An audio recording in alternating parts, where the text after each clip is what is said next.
nusono ka lembur endah nu mawa nyaa ti kuring anu ngumbara.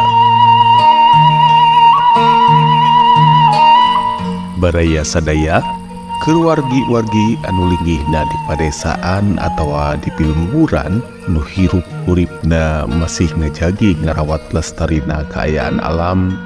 Mungkin wae endahna hejo ngemplokna gagencelang herang cai atawa sora jangkrik rangkong patembalan bangkong di sawah.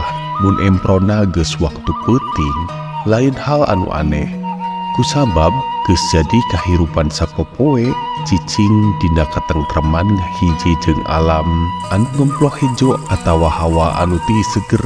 Ieu hiji hal anu samistina disukuran ku urang pilemburan.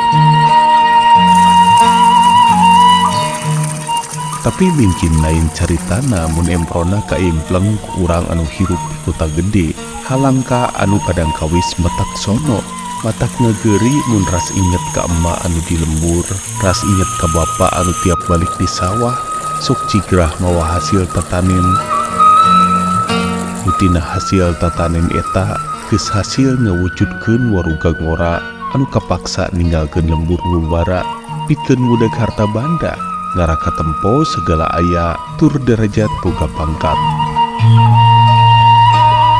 Padahal dina kanyataan geus kaduga eta harta dunia puhuna mah malah jauh tidak katangtreman. Sok inget ka emma jeung bapa di lembur anu najan dahar bareng ukur jeung lalam daun sampe atawa jengkol atah ditema ku sambal terasi di ayonan ku peda beureum menang beureum tina hawuk. Duh nikmatna leuwih ti dahar pisa atau hamburger nambah sanguna ge sok nepi ka 2-3 piring nepi ka leuning diletakan. Pangpangna beres dahar sok nyangpunjar di tepas imah bari diberangan bapa anu teu kendat mapatahan bari ngelepus udud daun kawung. Hareupeun mata nyawang endahna gunung Tampomas diantara hejo ngemplohna pasawahan. Sora papatah bapa anu binung kanyaah waktu-waktu harita lir ibarat cai inung keur ti koro anu hanaang. Sok nyicep pisan kana memaras rasa nganterkeun katengtreman luar biasa di ayonan ku haririk tonggeret anu patembalan.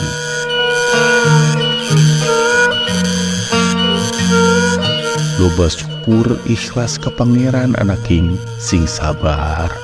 Pungkas bapa bari ngusapan bu kuring.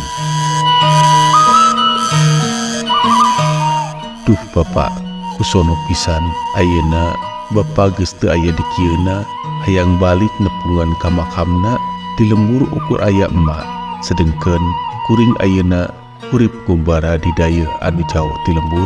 Jaba keur usum kieu teu bisa balik keur nyium sampean emak, keur nyium padung bapa bari ngadoa ngiriman Fatihah. Asa nyeredet ieu hate keur lembur kuring sono keur memajeng bapa kuring nya kacida.